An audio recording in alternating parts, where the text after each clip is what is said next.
I'll video this, and then at the end of our time, if you're comfortable, I will post it in the Mystic group, and All right. then you'll be famous. And you can also I use go on it, TV. I go on TV. and then you can use it however you want, and So, okay, so how about you introduce yourself a little bit to everybody? Okay, well, first, thank you again so much. I'm happy to have this conversation. My name is Marc. The age of my body is now 51. And well, I was lucky enough to be born in with two parents that were normal, ordinary family. Go to school, become a medical doctor, a pediatrician, and then do public health. Earning my, I have a job. I always had to something to eat, where to sleep, comfortable life. That's for the general setting. More on our topic, I was raised in the Catholic Church. My mother sent me there to have these lessons. And well, I did not think anything special about it. I like going to church because it was like, something that I was told it was very important. I was told that I was lucky enough to be baptized in the Catholic Church because there was I was told there was like two boxes there, and I was in the good box. So well, as a child, I felt I felt rather happy. I tried not to sin. I felt very guilty for many things that were unimportant, and anyway, probably I was not able to think about important things. Well, it's quite a usual story, I guess, Mhm. for Catholic Church. Then, when I was a teenager, I forgot about that. I was like a teenager, and I grew up until the age of 25 around. And then I realized that there was something with that past that I wanted to be past, but there was in me something telling me there you there is it's not that black and white. You should seek for something. So I was vaccinated against Catholic Church lessons, and I was seeking like someone wise who would counsel me in some way in the whatever spiritual things I was seeking. Mhm. And I found myself in by chance in contact with someone who was labeled Catholic, but he was not at all as I was a child. He was he happened to be, could have been something else, Franciscan monk, a very an old man. I'm not sure he's alive still now. And we discussed. He was very wise. He was just like listening to me mainly, Mhm. and sometimes giving me an idea.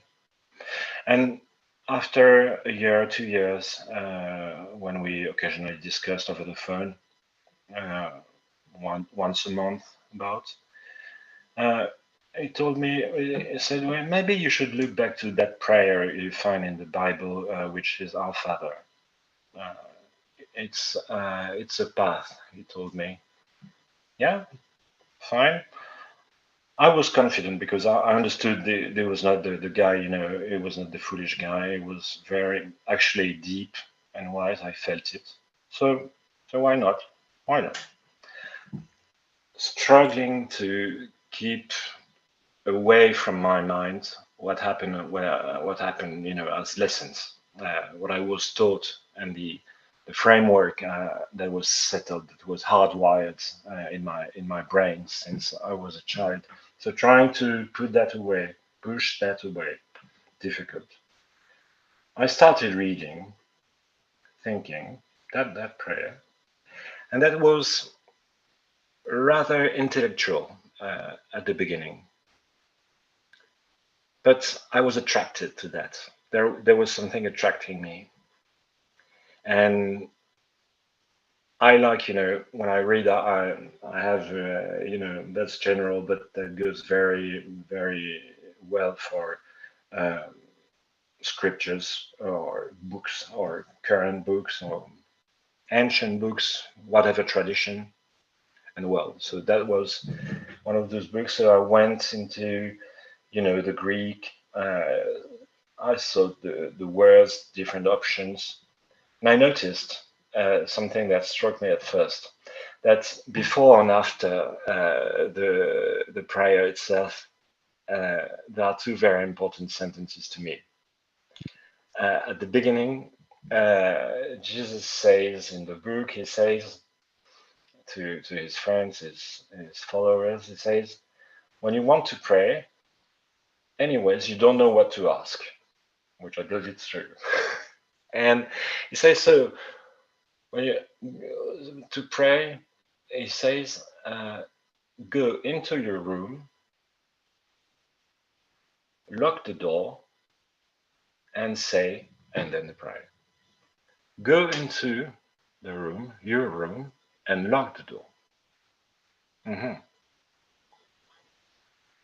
That interested me. What room? How do I lock that? And progressively, I understood what it meant. Being inside, settled, trying to lock the doors of noises, trying to be in the silence. That came progressively. And after, I remember, when I first read that prayer, I read it again because, of course, I knew it by heart from my childhood. But that was totally different. And after the end of the prayer, there are two things. One, I still do not really understand. So if you don't forgive to your brothers, God will not forgive you. Okay. So there is something about forgiveness there. You have to do it because if you don't do it, God will not do it. Okay, that's the part I still do not understand. And there is that other sentence right there, which I really find very, very interesting and useful. It says, bad memory. It says, believe, know that the Father, meaning God, has been listening to you secretly, and that He will do something or give back or whatever. The word I love is secretly. And I find this so relieving to know this is secret. I cannot know it, so I don't have to struggle, to figure out, what is listening. It's secret. That's fine. And that's helped me rather. Of course, that was, actually for me, it was all of this is very progressive. And so it was rather intellectual and then softly shifting because at the same time, something lucky happened in an unlucky experience because I've been struggling quite a lot with alcohol. Now it's in the past. Let's hope it remains in the past. So I had to go to rehab in a hospital, and there was a meditation teacher. Mm. That guy was hired as, sophrologist or whatever technical name there is. But his background was Zen tradition. He had spent 10 years in a Zen monastery, being with the monks. So obviously, trained to say so, and very much able to transmit. So he was, I had bilateral sessions. I asked to have him in solo. So, And I told him quite clearly, well, the depression, alcohol stuff, okay, well, I'm dealing with it. It's fine, doing your breathing, and so forth. But I really want to uh, be more skilled in meditation because I had started before. So he taught me, and that was, quite parallel. And then I went out of rehab, out of alcohol, luckily, and then those two experiences. First, this old Franciscan council, learning uh, meditation skills and starting practicing. That came together. So for a while, I was sometimes, studying texts, but I started also Buddhism or reading about Zen, being very curious and, reading most of the time the same things in different traditions. Well, that was, amazing, very opening, of course, because I had been trained to be conditioned to be closed in my childhood, and then there was that opening intellectual at first. And sometimes I was sitting, meditating, breathing. Okay. And after, maybe, let's say, maybe 2 years of seriously practicing every day, the two merged. They started to merge. And, well, that happened by itself. I didn't, do anything special. Well, I did practice, but at the bottom of me, I know sometimes it's been awful sometimes, but I knew it was good. And after 2, 3 years, four, five, a little bit more now, when I sit, uh, I know after a long process of transformation, feeling my body, my organs as much as possible in our whole body, I feel now. I don't like the word prayer very much, but anyway, I'll use it. I feel bodily that there is in me that tension for prayer and that I want to be with it. And then that I struggle because I can't. And sometimes I can. And that varies. And the Buddhist teaching, it was Zen, but I trained myself to study each possible variation, body variation, mind variation, emotional variation, and whatever changes, minutes, seconds, nanoseconds, present after present, in the present changing.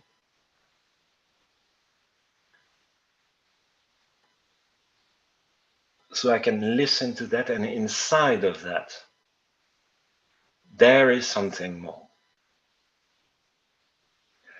I'm not sure if what I'm saying now is very clear. Well, anyways, I try, and Yeah. and and I come. That comes to the point. Sorry, you asked me to introduce myself, and I went into like. It's great. Everybody does it. Go ahead, keep going. Yeah, and that leads us to now. Uh, when I think or knowing that there is something in me. I mean, in me, I need to say that I don't separate, spirit from body from what I don't think. Well, I don't feel separation. It looks different. I don't feel there is separation as of now. And so when I speak about my cells are inside my skin, or when I train to feel my heart muscle beatings, so I rather quite feel it. I remember you had a talk on YouTube with Jeff. He was speaking about that heart beating, but that goes also for the guts, the muscles, the skin, the bones, and that that organ called the brain. Well, feels like it's here, and something in those cells, in that body, that body mind in this being present here. Well, and well, if I remain on the, let's say, in the Christian tradition as for the grammar, as for the words used, and and there and there I, I know not yet while I yet know, but it's really unfinished. It's unclear, like my eyes are not good. I know that the word I should use is Jesus. I would be okay, saying like Jesus is in me, is in you, is in goes for everyone. But if I say so, I would be a little bit, wouldn't be totally honest, because I let's say intellectually know it's it goes like this, but my I guess one of my, I say, problems, I don't want to go back to church at all, at all.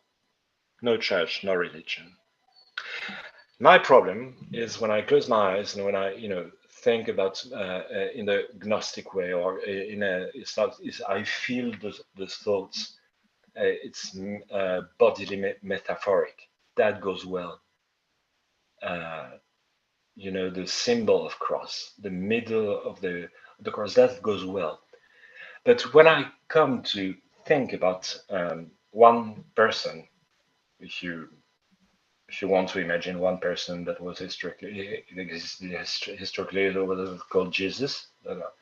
I was, so much watered with that as a child. When I close my eyes, I immediately see the picture of that man with the long hair and the beard and the, I don't know what you call that in English, that glowing light around, with the Halo. sheep. Eva, yeah, thank you. With obviously some animals like sheep, cow there.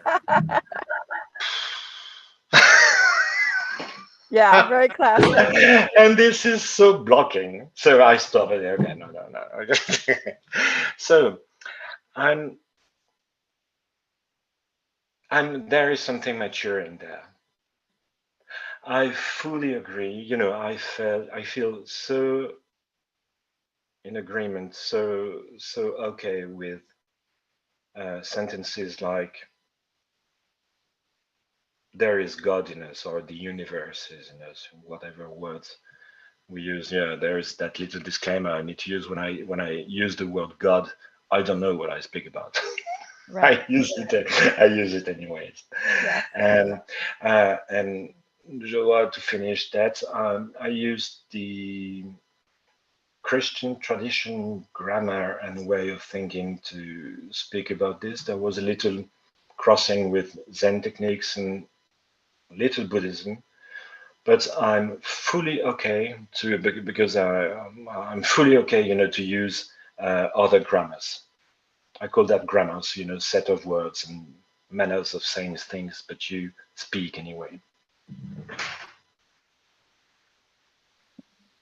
Awesome. So, just FYI, your picture disappeared a little while ago. And Yours also. I thought it was on purpose. guys, it's so weird. I see me and I don't see you. I just see your little guys. I, Um, I see. I see nothing. It's black for me. Do you want us to reconnect, or we stay here? so, do you can see yourself? No, I see. It's there is nothing on my screen. It's just black. Huh. Let's see. I'm going to stop your video. Why don't you start it again? Sorry, say again. We I, stop I, and we. no, I just don't shut off, but I just stopped your video. Your, Okay. can you start it again and see if that fixes it? Oh yeah. Okay. All right. I should no. Vous ne pouvez it says you can't start your video because your host stopped it. So you, you have There the we key. go. I have the key. Okay, Now I'll try. Start. Okay, so now I see the guys again. Try to bring your face closer to the camera, if you will. I don't see myself, so is that okay? Well, it'd be nice to see you. What happens? Oh, it's so strange. Has this happened before? No, not for me. I never experienced that. I don't use Zoom often, but a few times, but it So never what happened. happens when you bring your face right up to the screen? Right, this way, you mean? Yeah, I can't see you, so I don't know. Yeah, so I guess that's not working. Okay. Can you make your background go away and see what happens then? Okay, I changed the background. I say I no see you. background. I see you. Okay, good. Stay. I stopped clicking anywhere. I don't Awesome. see you. It's okay. I can see you like Wait, so you my yeah, okay, so now I see you. You don't see me? No, I don't see you. All right, let me try to I'm gonna unblur my background so you just see my actual. Yeah, Is I that removed. better? What I did is that I removed any background. Okay, so I removed the background. What do you have now? Nothing. Still nothing. Dude. Yeah. Let me put my video back on and off. Stop video. Oh, there is something. I see your name, and then goes black again. Oh, You don't see me? I saw your name popping, and then it went black again. Oh gosh. All right. I'm gonna change it to speaker. How is that? While I'm talking, do you see me? No, I don't see you. I hear you okay, but I don't see Yeah. you. I don't know. I'm hoping it's getting videoed, but we fixed you at least. I think we just have to keep going. Live with it. Okay. So, is this a good time to ask questions, or do you have more that you're just dying to tell us? If I may, add a few anecdotes or Yeah, events sure. to illustrate things that happened to me, but that I did not understand or was not able to metabolize. When I was like maybe 13, about that.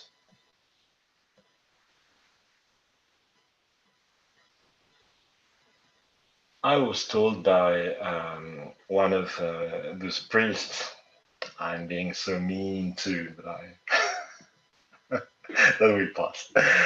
Um, he told us we were a group. He told us, okay, go somewhere in the nature. There was a park, and sit and call Jesus and wait.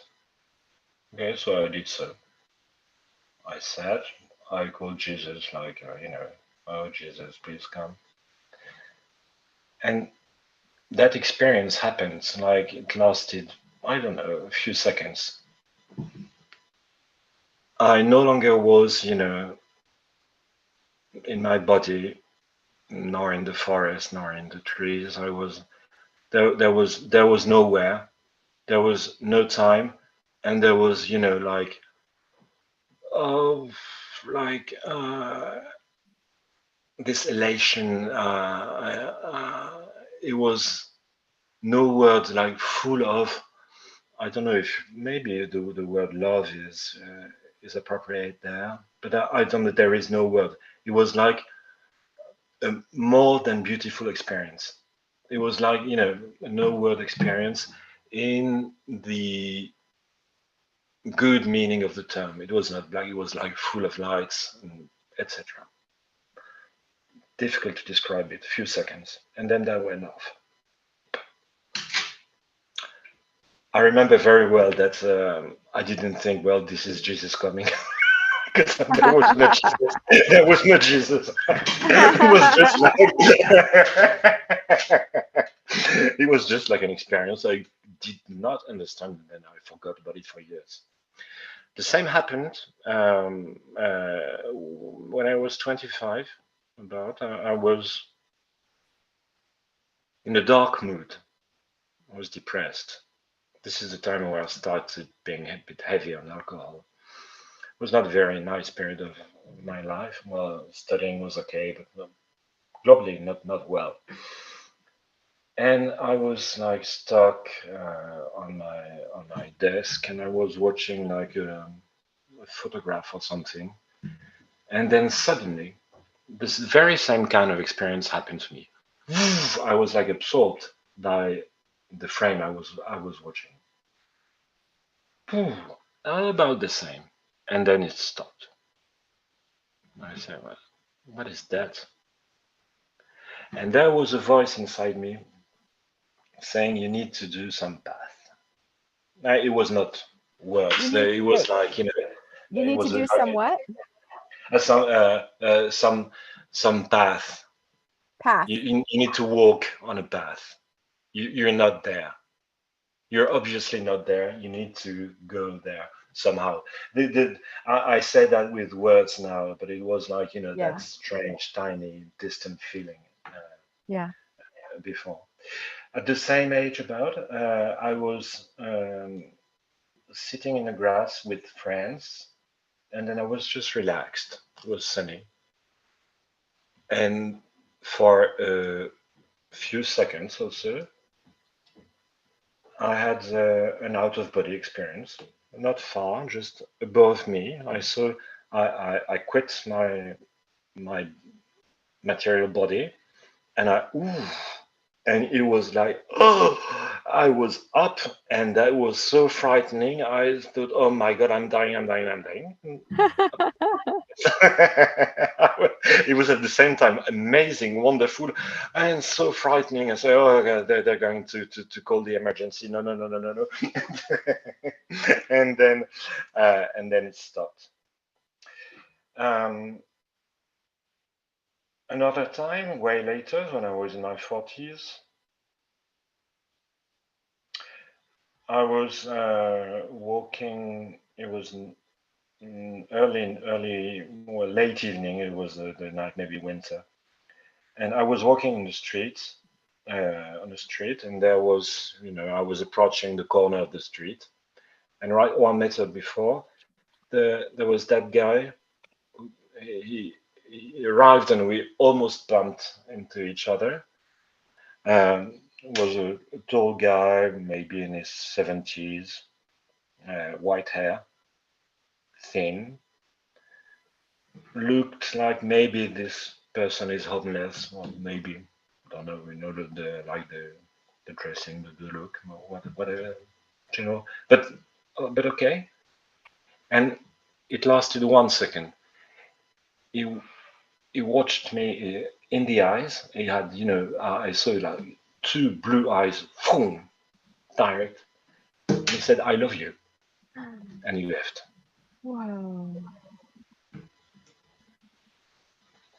I was kind of stuck, but I remember it, like every day I can see it again.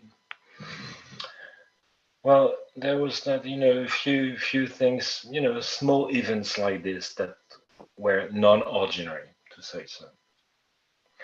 And I'm not sure what it is, but as of today, I would say those were, little signs on that path. Like, remember, life is not normal. Okay, yeah. But it's a long way to learn that life is not normal. Right? Of course, life is not normal at all. Okay. Well, that were yes, those few anecdotes I I felt sharing. beautiful.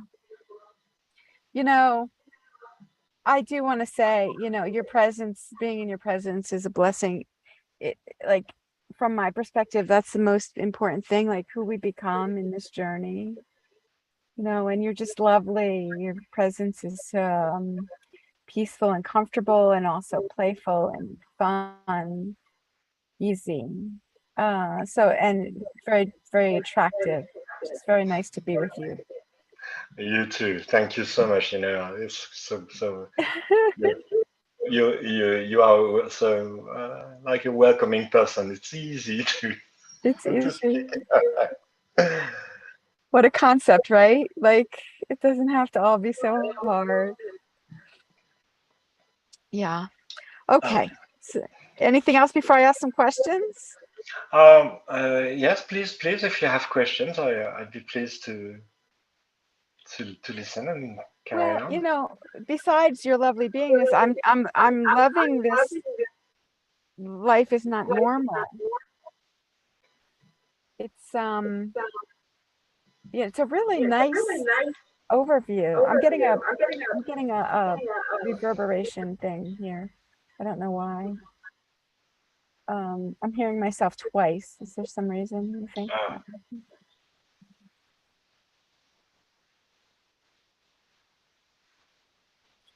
Let's try again. Oh, that's oh yeah, I still hear it. So strange. yeah, Okay, Zoom is strange today. we're gonna live with it. Yeah. Anyway, do you want to talk more about that? It's just like it's such a great recap of our expectations relative to what is our experience. Wendy, I'm so sorry. I could not understand because the sound was poor and that was a little too fast. Please Ah, say again. sorry. I'm sorry. Please, I'm sorry. We're talking about your summation of life is not normal. And if you have anything else to say about that, because it's so simple and profound and useful, I think. Mm.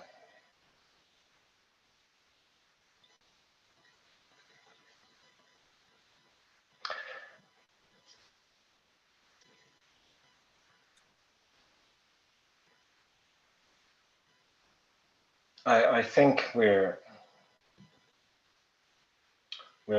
trained and conditioned on many things, and starting with what you should do, what you should not do, and that is normal. That is not normal as a kid, as a baby. After 2 minutes after you're born,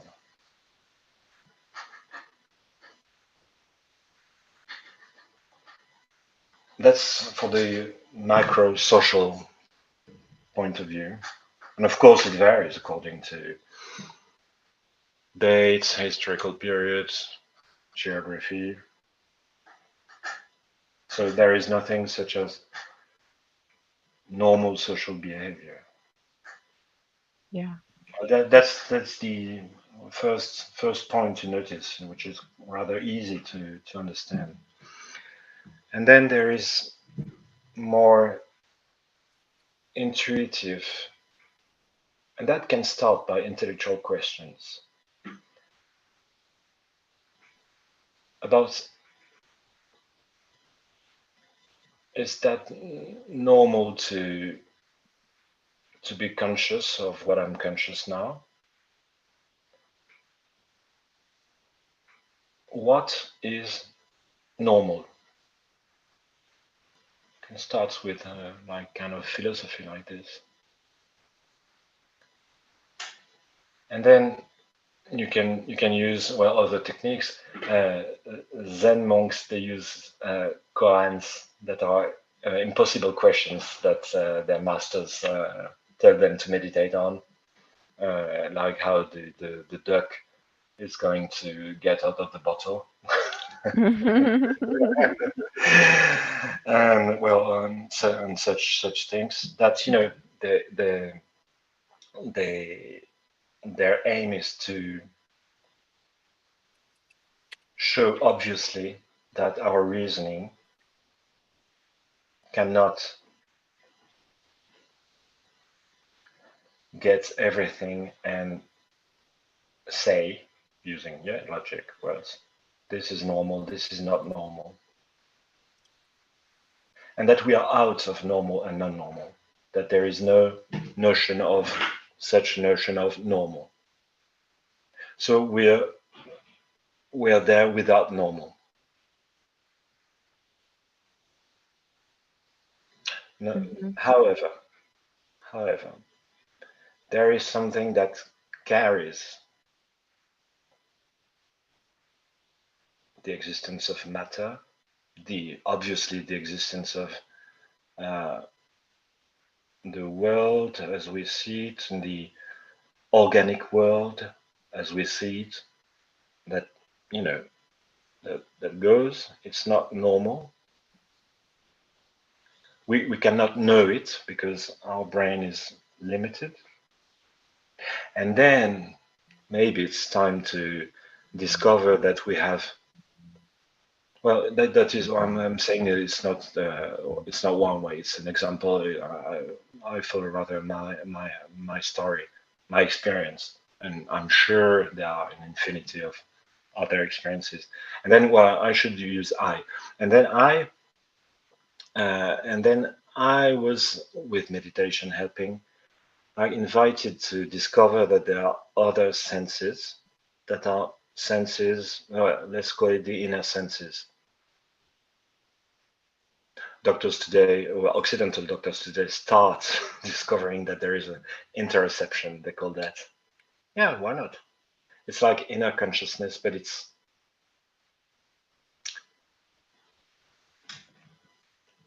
more subtle, and we need to learn how to hear that in us. Mm-hmm. And this goes with the notion of learning that it is now. It is now. Because to use these inner senses, as I call them like this, you cannot be, you need to be now. Mm-hmm. And in the now, there cannot be something like normal or not normal. Yeah. And that's intuitive for me.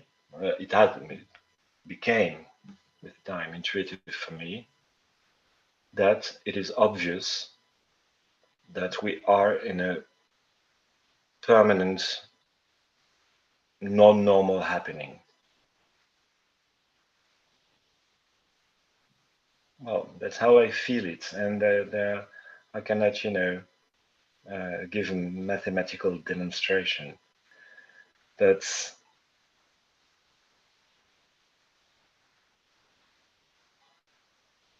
there is something additional as a doctor, as a training doctor. When I was trained as a doctor, you know, each chapter is about normal and non-normal, Mm-hmm. Yes. healthy, non-healthy.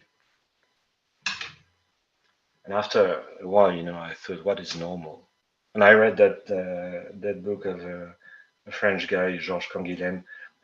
He was a philosopher, and then he did medicine. And he wrote his thesis about normal and pathologic. And he showed that brilliantly that our definition of health is purely it's made up. Ah, So yeah, yeah,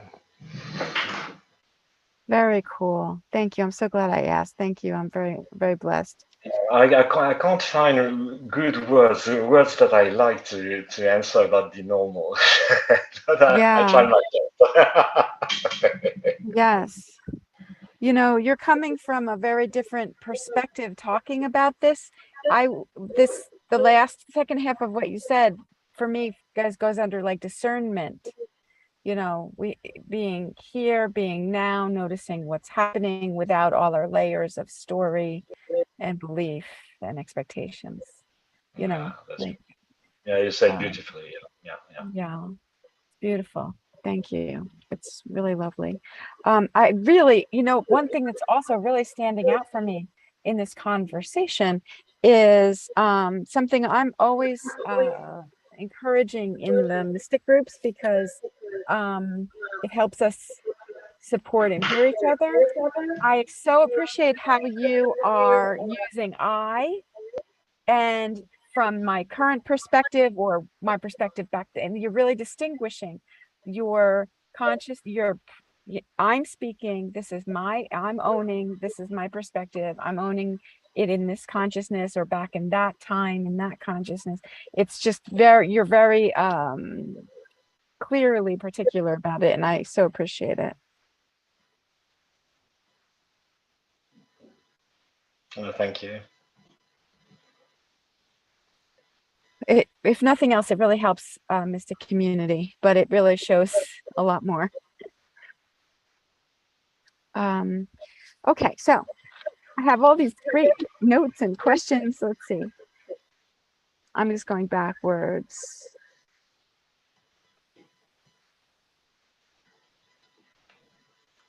Yeah, I love the way you're talking about, like, I'm willing to use the word God, but I don't know what God, I don't know what that means. It's so wonderful. Is there anything else you want to say about that? Well, coming to my mind now is that probably it is the definition of the word that you should we should put in the dictionary. That will fit in my dictionary. God definition. I don't know the definition, and this is the definition. Yeah. Yeah. And have you found your second, it's also a question about that, is have you found that perspective of God or divine or whatever you call it shifting over time? Like, kind of that you could say that in your story. Like, how did you deal with this shifting ideas and perceptions about the sacred or whatever? Mm. Well, I seeing it from now, it is like I didn't make it, but like I would say God made it. It happens like there is like by principle. That was it's been a wonderful construct, wonderful architecture, everything in time, in space. Well, let's say in time. Every tiny bit of my history, as they often now come back, not randomly in my mind, not randomly. I don't pick them. They come, but I see that they were chosen somehow by I don't know whom. Let's say God. I don't know. That everything is like it was designed for that to happen, and that connects perfectly with that. Every piece of, let's say, moments, histories, people I met, what happened, what I read, Yeah. the pages of the book that I opened randomly. That book that I was attracted to, I didn't know why. It was like because, oh yeah, that's stylish. It was like English poetry. Oh yes, in Paris. Okay, that's stylish. I pick it, and then I open the book and some selected poems. Okay, I read that, and I start crying. I don't know why. Why? It was a stylish book. I wanted to be, I was proud to read English poetry. you know, that's an example among many, many, many, all examples, I guess, that are, it's not over time, it's in time vertically. Yeah. So if I speak about like, usual chronology, I would say describing myself, I would say that I did not recollect anything. I did not recall anything. I was numb, I was boom, boom, boom, boom. I was at that time, it was not now to recollect. And so it's been tough with, alcohol, depression. It's been very nice with other experiences, friends, parties, or friendships. Yeah, it was all that. Yeah, the ordinary life. But maybe you can hear it when I give these anecdotes. Was yeah, the ordinary life of the guy who goes to university and so forth. But the cake is made of many things inside that are Mm. magical and brilliant, and you don't see it. You Yeah. just eat the normal cake, but inside the cake, when you bake it, there is something that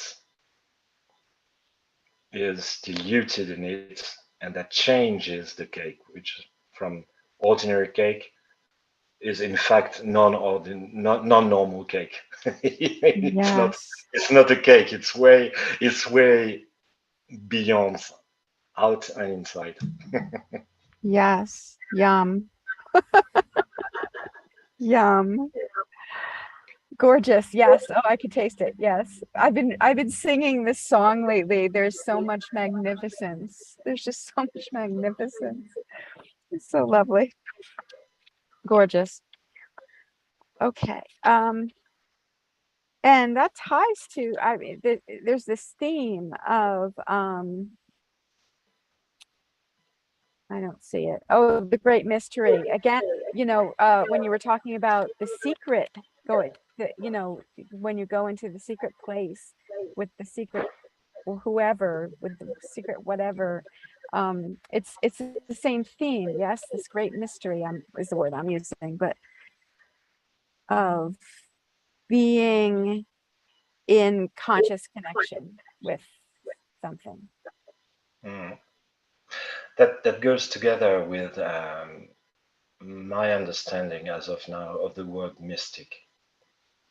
So Mm, because yeah, we have I believe we all have spiritual, like, by design we're spiritual beings, and we're so marvelously different, each of us humans, past, now, future, that this goes into that expresses in so various ways, I suppose. And I would say, if I was, yeah, I would say that my manner, my fashion, my how it features uh, for me is mystic spirituality, mystic relating to silence.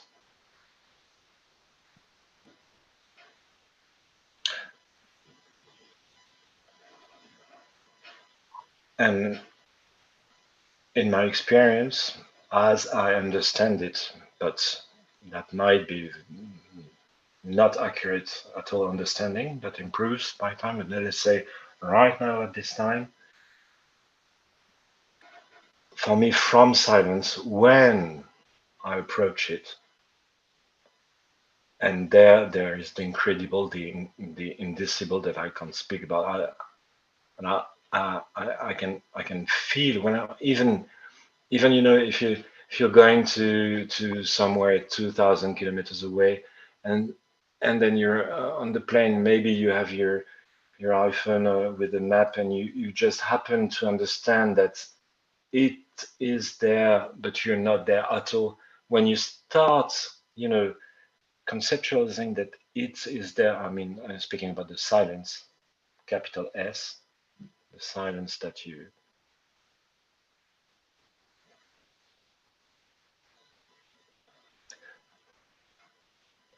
hear by not hearing it, but being closer, like the plane coming. When you realize that, when I realize that, I have that feeling of, oh, it's too much. It's too bright. Like mhm. I'm gonna burn. And together, and meanwhile, in my life, there are lots of fantasies, spiritual fantasies, let's say, Well, when I in my praying meditation, quite often that fantasy of burning. I want to burn, Mm-hmm. like burn inside, metaphorically, of course. Or I want to. I dream of being. What do you call them? Well, what is the word, Wendy, please? When there is a storm and that flashes go down. Lightning. What's lightnings? Thank you, thank you. I have that fantasy, spiritual fantasy of you know being lightened by that lightning, Spav, and being vaporized. Well, we use that word speaking otherwise together. Being vaporized, yeah. Fantasies, they're not rational. Yeah. Boy, there's a million things in there. When you say fantasies, do you mean like active imagination? Do you mean little visions, like or little insights that you're seeing the spiritual world? What do you think about that? What do you, when you say fantasies? Mm, I'd say the best word would be insights, Yeah. because that they came up by themselves. I didn't think about that. I remember I was reading what was the book? One of I don't know, one of those great mystics that are able to write so beautifully about spirituality and inner worlds and mystics. And she was a she, but, Catherine de Sienne, I guess, but the Caterina de Sienne in Italian. I'm not sure, but she was writing about burning, spiritual burning,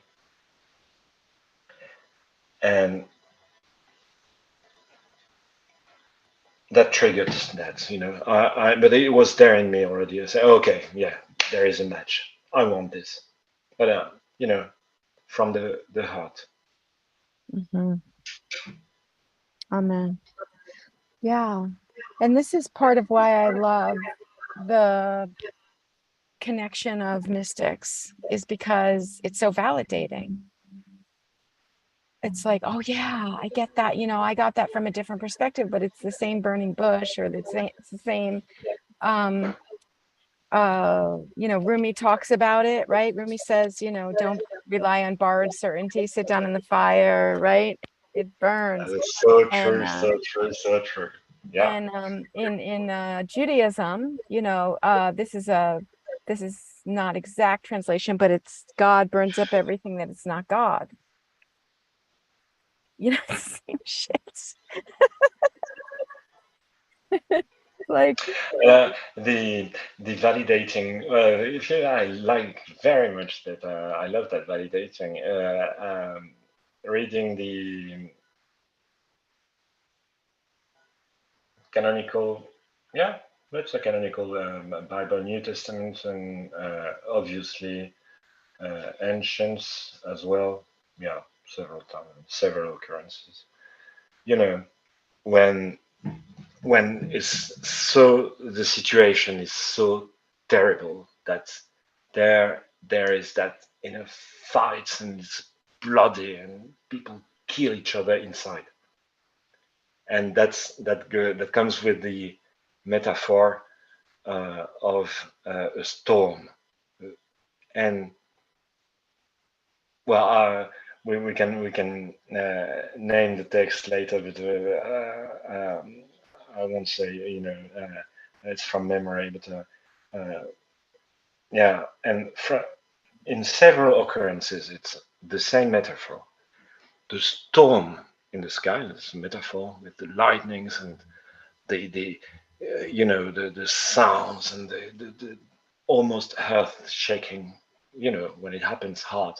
And from within that appears, metaphorically, spiritually, appears God. And there is God. Yeah. And when I read those texts, that I felt that validation about, lightnings. So, oh yeah,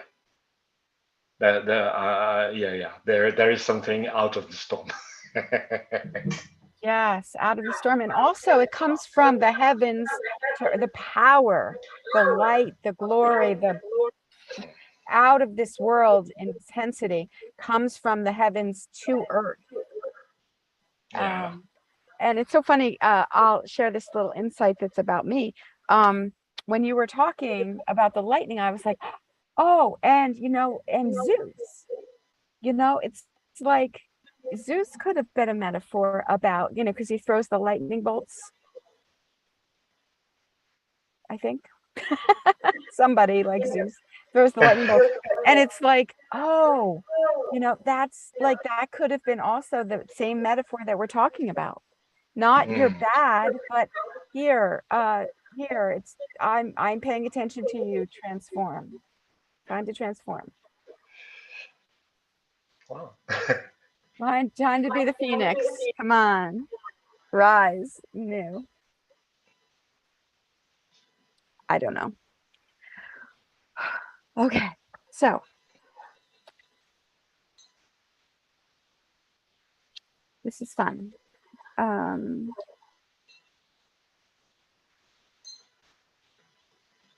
I appreciate that you also recognize the different languages, or my partner would say different spelling, different Mhm. grammar, you say.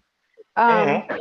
it's just all, in some ways we're describing the same thing, and in some ways we're describing the same elephant, and maybe I'm, describing the side wall and you're describing the trunk snake, but still it's just very helpful. Yeah. Sometimes I like thinking, yeah, because you understood that my uh, I think it's not like me praying or me meditating. I don't know who's me as Mhm. far as of now. Yeah.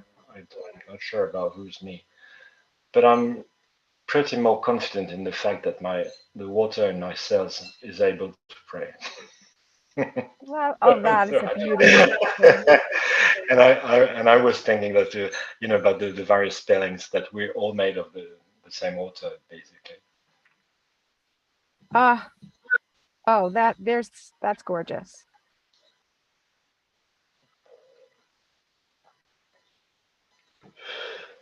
That's really beautiful. Um, okay, so are you comfortable talking, like 'cause it sounds like you had quite a soul challenge with depression and with addiction. Hmm. Um, and I see these as not as the soul challenges, not just tripping or whatever. Sorry, Wendy, say again last sentence, please. I see those kinds of things as part of our spiritual journey. I agree. And I was wondering if there's anything you can say and are comfortable saying about all that.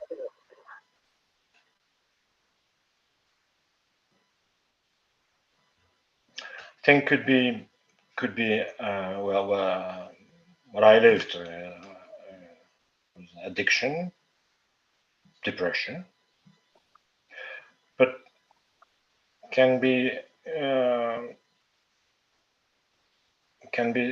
I suppose it can be something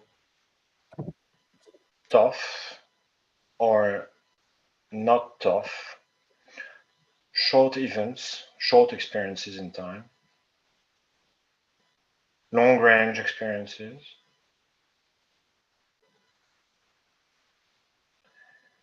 and altogether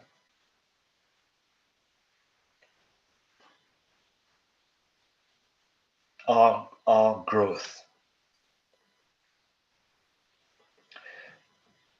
So I'm feeling okay with the idea of saying that addiction and depression, yeah, I had to overcome them.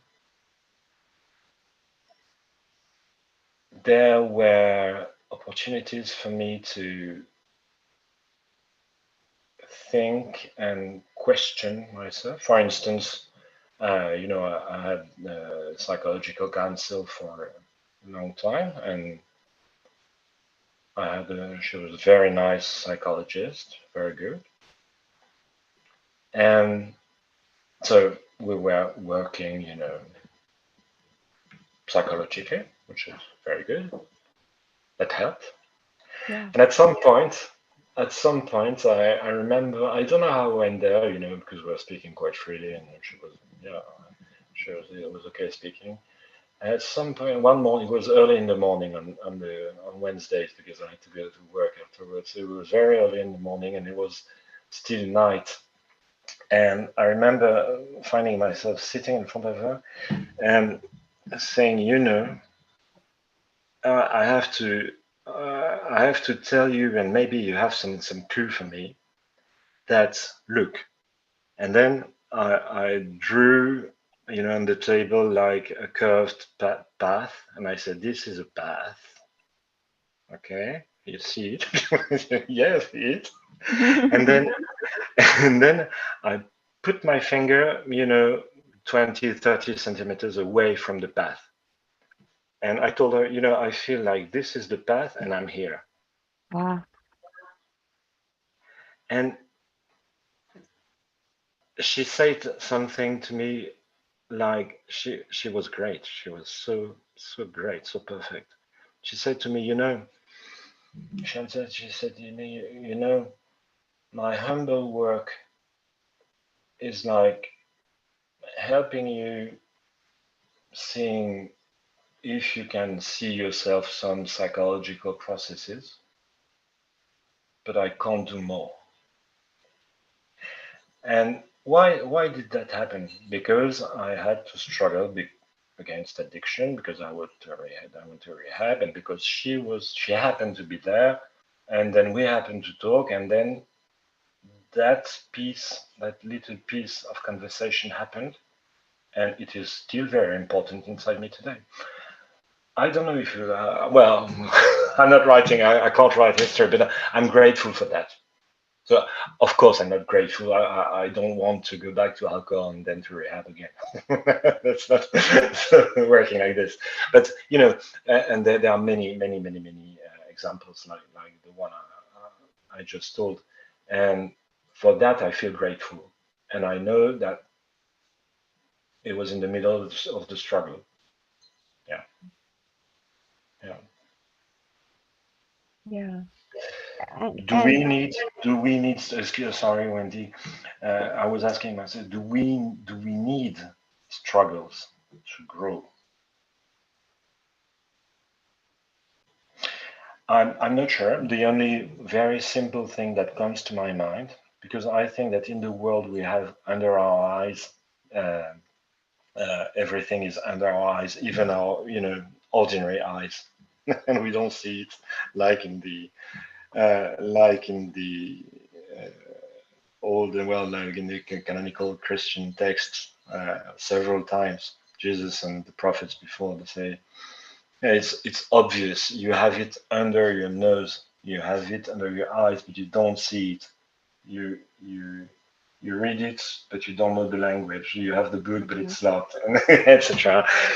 Or it's obvious in the public place. It's a, wisdom is in the public place. Well, it Yeah. is. Yeah, I trust it is. And for what we are discussing, is it necessary to struggle to grow? Under our eyes, we have all the time, the babies being being born, and they grow up. Okay, let's take that example of growing. And we have animals and we have plants, and we can like very so that's the only very childish and simple way I see it. I see, like, I remember me as a child, and I see I'm a pediatrician. I know that I get ill, etc. The body itself creates, well, has to endure struggles to grow up. It's painful. It's difficult on all, physically, psychologically, everywhere.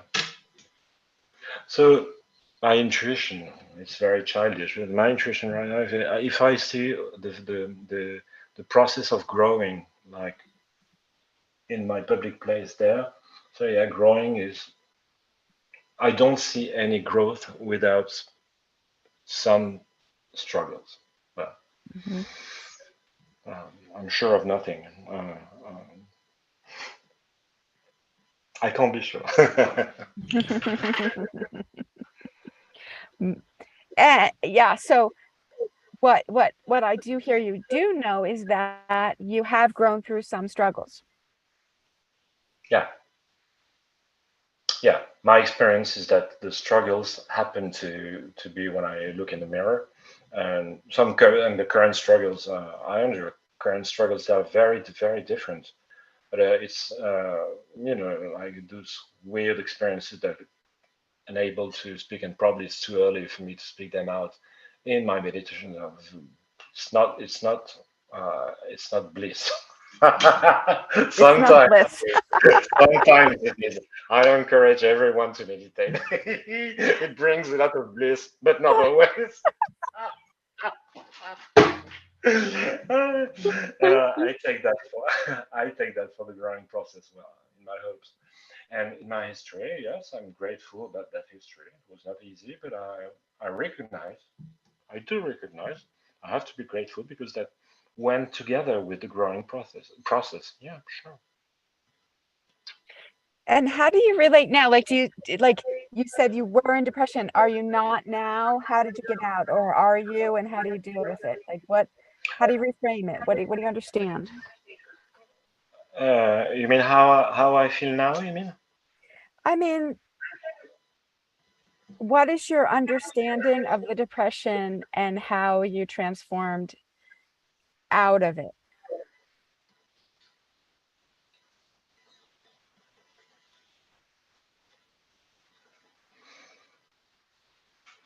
Well,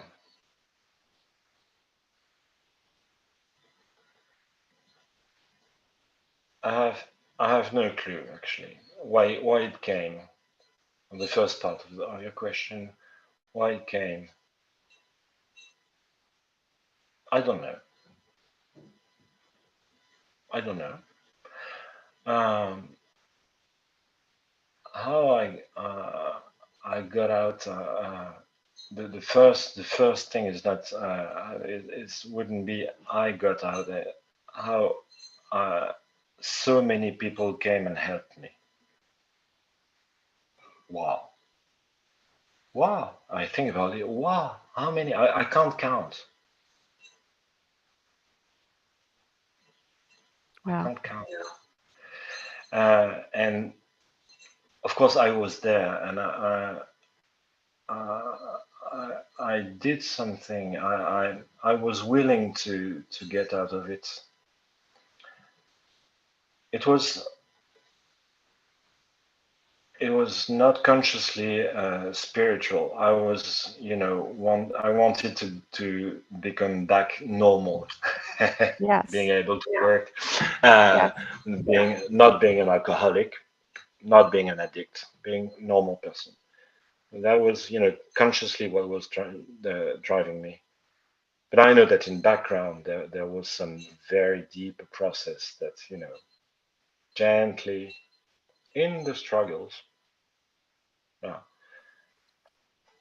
when I say struggle, I have to keep in mind that well, for me the day it sounded like there are so many people right now on earth that endure what I cannot imagine, like even the eating or crimes or abuses of all sorts. Well, I didn't have this. Was a luxury struggle. I had a hospital. I had 10 doctors, many nurses, so nice and nice people, helping parents, helping friends. Luxury struggle. How I got of that, it was like being normal. And, those little anecdotes. When I think back about it, it's like a myriad of anecdotes that make very, very strong sense put together. So Mm-hmm. maybe that's the way how I got out. Mm-hmm. And I'm still taking antidepressants, and that's interesting. I do take them because I'm a very good psychiatrist, and she's very competent. And as a doctor, I know how to see that, and I'm sure, and I feel well. And so, and I asked once, should we, slow down? Because she said, no way, you take that. Okay, I take it. But still, I'm curious, about what those molecules do. Mm-hmm. I'm curious. I won't do it. But I'm curious, do I still need them? I don't know. I don't know. Well, I'm okay like this, so I won't, go foolish. I did it once and boom, went back. Ah, yes. I learned my lesson. Ah, But now is a different part of my life. So anyway, I'm just relying on her. That's an interesting question. How do chemicals, uh, take part of our journey, including spirituality? That goes for weed. I have the experience of weed, hashish, and that you know, and doing that mindfully, it's very special. Well, there are changes in the brain, but I'm sure it's not neutral. Well, anyways, nothing is neutral spiritually. I was about to say it's not neutral spiritually, but nothing is neutral spiritually. Well, it's a question. I'm not sure. I don't know. I like that question. There are so many mystics or spiritual persons that relate the importance in their path on about heavy drugs, LSD typically, or hallucinogens in South America, and they use what we call toxics, what we call drugs. Maybe some are addicts. I'm not sure. I don't know. But they, in their story, when they share their experience, they say, well, that's something useful, they say. I don't know. Well, I'm taking every morning my pills of antidepressants. I don't feel, unfortunately, they don't get me high. yeah, right? Darn. But then you meditate and maybe there's bliss.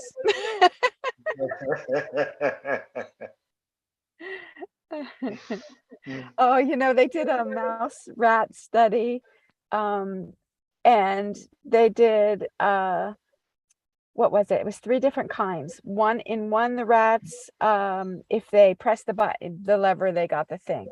And in another one, if they pressed it a few times, they got the thing. And then another time it was just totally random. Totally random.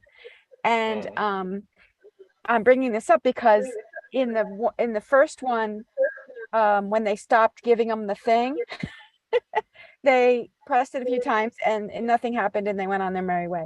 You probably know this. And in the second one, they went a little longer, but eventually they just gave up and went in their merry way. And in the third one, they never, ever, ever gave up. That's us in meditation, right? Mm. Yeah, that's a very good short story. Oh, excellent. That bliss is gonna come, damn it, Excellent. Excellent. someday. Yeah, no prediction. Yeah. Very good. Keep going. Yeah, exactly. Keep going, keep going. And that old tradition, as far as I read, and I feel I don't know whether I don't have no idea why, but I feel it that keep going.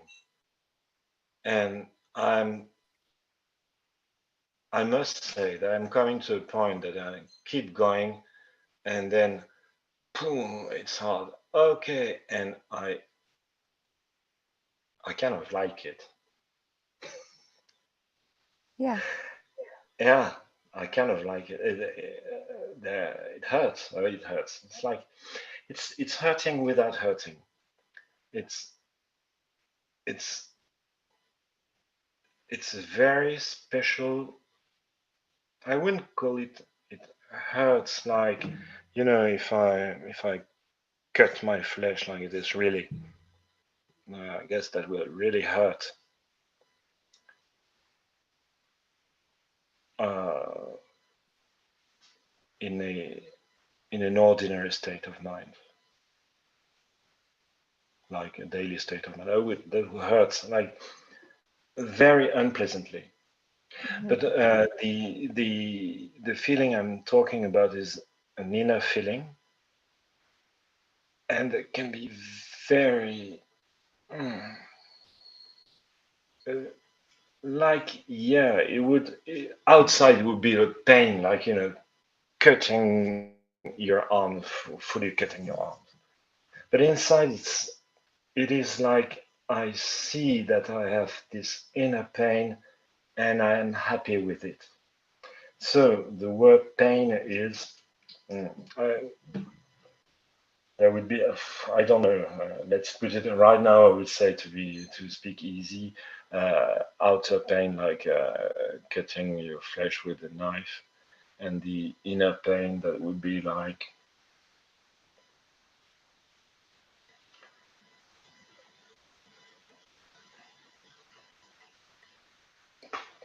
something that you would not call pain, but still is pain. I don't know how to say. I call it energetic pain. Energetic pain is good. Yeah, yeah, it's a nice. Yeah, yeah, Yeah. and I remember, well, many. Well, it's written in the canonic Bibles. It's written a bit everywhere, but you say, for instance, well, the basic words are, carry your cross, and that's painful. And more recently, but still in the 15th century, John of the Cross said, when I first read that, I said, that guy is totally crazy, he's masochistic, a psychiatrist. Said, seek pain. What? Seek pain? You- You're mad. And he's right. He's right. But yeah, I had to understand it the correct way.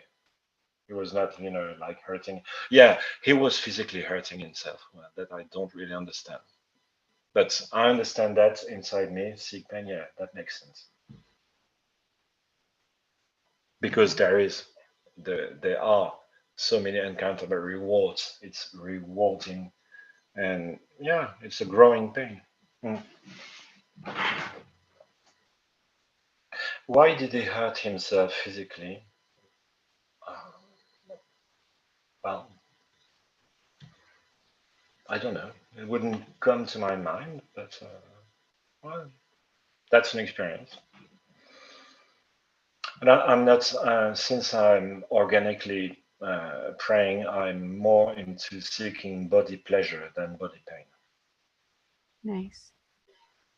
Mm.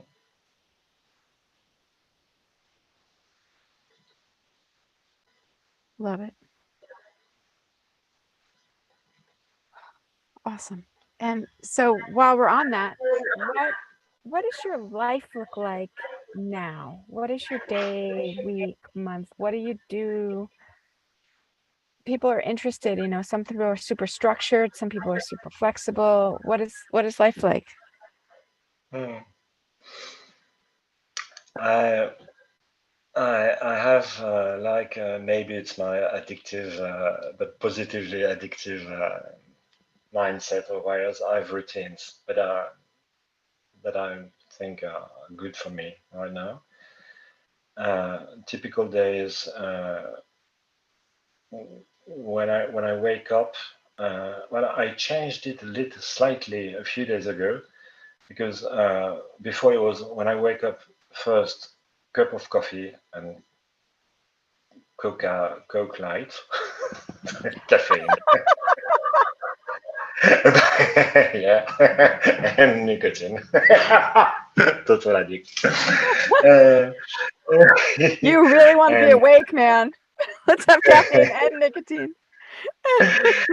and right afterwards, sitting for uh, between half an hour and 1 hour meditating, and I realized that it would be that was changed a little bit. That right, waking up, I sit on the edge of the bed, and then I take like 3 5 minutes just breathing in and out, or meditating, and because I need that because it's like the spiritual coffee.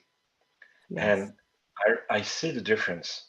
I feel like in a few seconds, I feel like uh, I don't know, strange to say, but like I was, there was spiritual anesthesia when I was sleeping, or at least when I was awakening, because I was like, feeling nothing. Everything is normal. Okay, I'm having meetings today. Okay, where are my shoes? Okay, uh, I see myself. What's that? That's the old me. And I sit, I breathe, and relief. Ah, it's not all gone. It's all there. So morning is like meditation. Then I work. I'm very grateful that I was able to shift almost 100% remote work because I do stuff that need e-meetings and computer reading. That's fine. So I have a lot of time for me. And well, I use it with a routine meditation that currently lasts about 2 hours, 2 hours and a half per day. Meditation became prayer, as I told you before. Working, walking outside a little bit, watching a bit Netflix before sleeping, and that's it. Mhm. And that's it. No, that's it. It's not fair. I'm, I'm very. Oh my God, he's not here, fortunately. And I was speaking Facebook. about my spirituality, so I was, like very egotic. But I spend time with my lovely husband, and he takes care of me, and the reverse. So I'm very unfair about my day. We don't have much. Seriously, man, that would have been a big lack there. Oh, by the That's way. bad.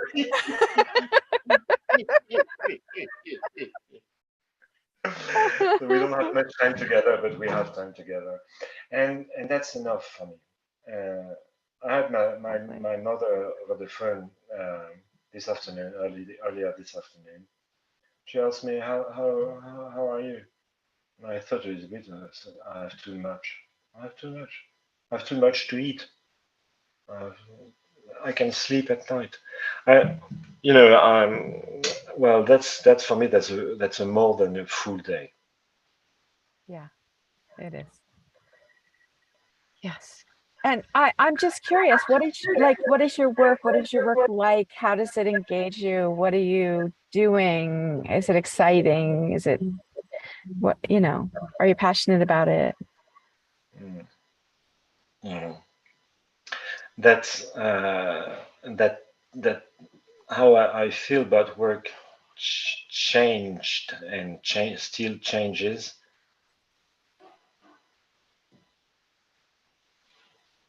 because I am unfortunately changing at a certain pace, which I don't know, but I do feel I'm changing.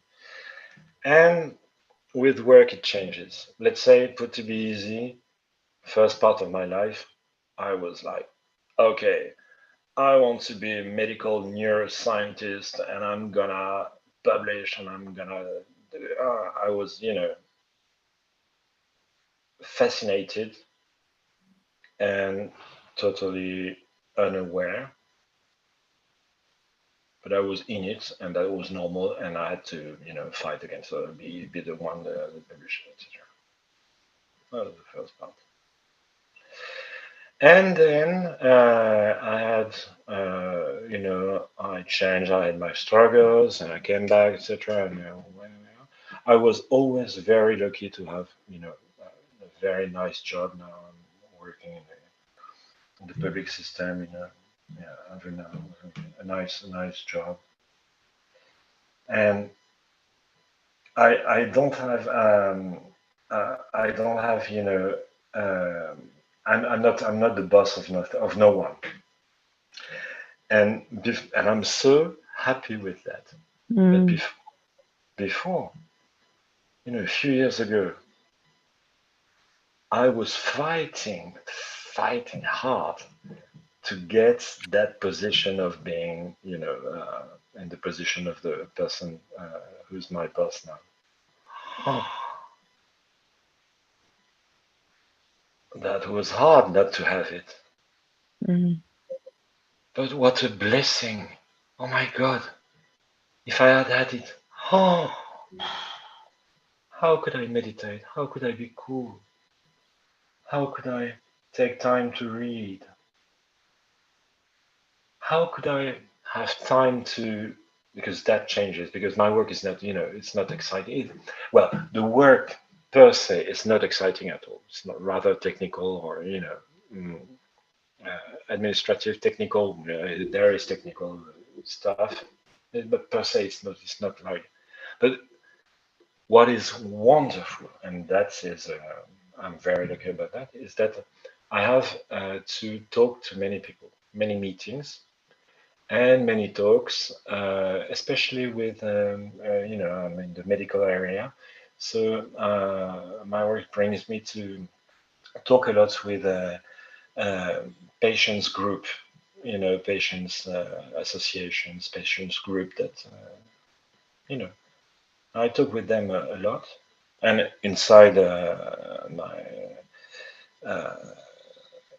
inside my work, I have to talk a lot with many colleagues, and that's wonderful. Talking with people, just Mm. talking, not what we talk about, talking. And it's good part of my job, so I'm so happy. Mhm. Yeah. Oh, I forgot to tell you about the routine. That every morning,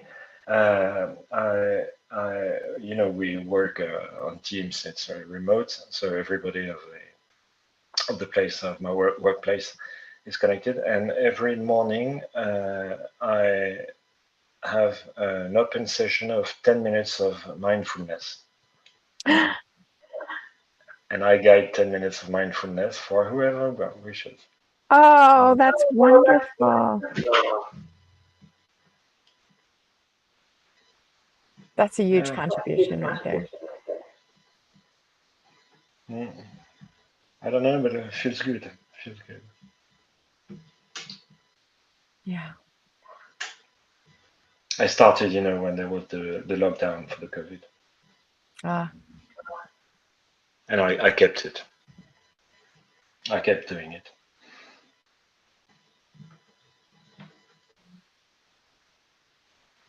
Oh, there is something. Please, sorry, Wendy. That comes just to my mind. There is something that happens. It's been happening lately. Yes, more pregnant these past weeks. While I'm in a period when I need a lot, I'm being called.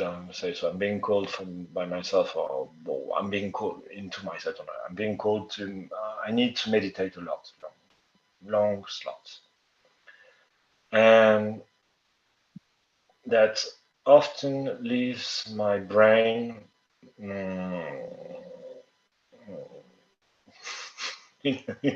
in a state, like you put the brain in a mixer and it remains, you've no synapse, no neuron, you got the soup, like a non-soup.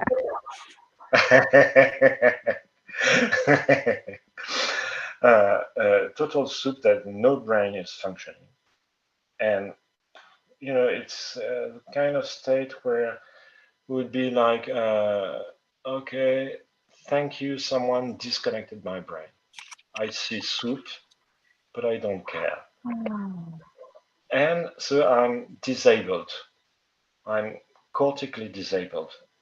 And now I know how it goes, so I'm not frightened anymore. But at the beginning, I had the next meeting, and I was, you know, oh my God, I have an acute brain disability. How am I going to participate in that? While I was feeling so good inside, very peaceful inside, and that happens, yeah, almost every day. And what happens, I saw it happening without, actively taking part in it, is that, okay, I connect to the meeting, I hear people talking, I'm more or less aware about the subject. And then at sometimes someone asks a question, and I mean, like literally without me doing anything, my body speaks the right words in the right order. It works for me. Mm-hmm. Well, oh, buddy, thank you. I'm I'm on holidays. I don't have to work. You work for me. And Gorgeous. what? But seriously, that's amazing. That goes really like this. Is that and one another, as if it was another part of me. I'm listening to people and I enjoy listening to them. Sometimes I don't, and that's interesting that I don't like them. And I ask myself why don't I? That's a globally very pleasant. And the the work, maybe I've been wired for it because it's been a long. Maybe there are new things, even new things they processed. Yeah. It's like when you see something falling. Probably many of us we have that reflex like, oh, I'm going to catch it before it falls down, and you don't think you have no time to think about oh, this is falling, I'm going to move my hand and my arm. No time to do the calculus. No, you calculate nothing. Your body is calculating. It's as if your body was calculating for you, and Because it is. it goes. It's going like this for work. I see that my body is calculating everything for me, Yeah. even work. Yeah. Wow, that's not normal.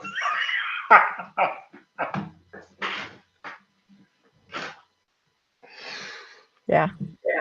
And how I interpret that, as the universe, God, whatever, is doing to me like a great gift of making room around me. Wow. Thank you. And I feel grateful. I feel so, so grateful for that. Amen.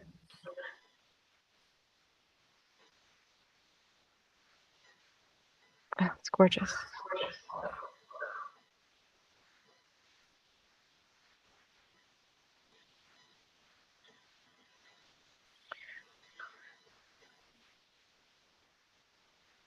Beautiful. So, is there anything that you came wanting to share, thinking you might want to share at all, or something that you feel like might be useful for other mystics to hear?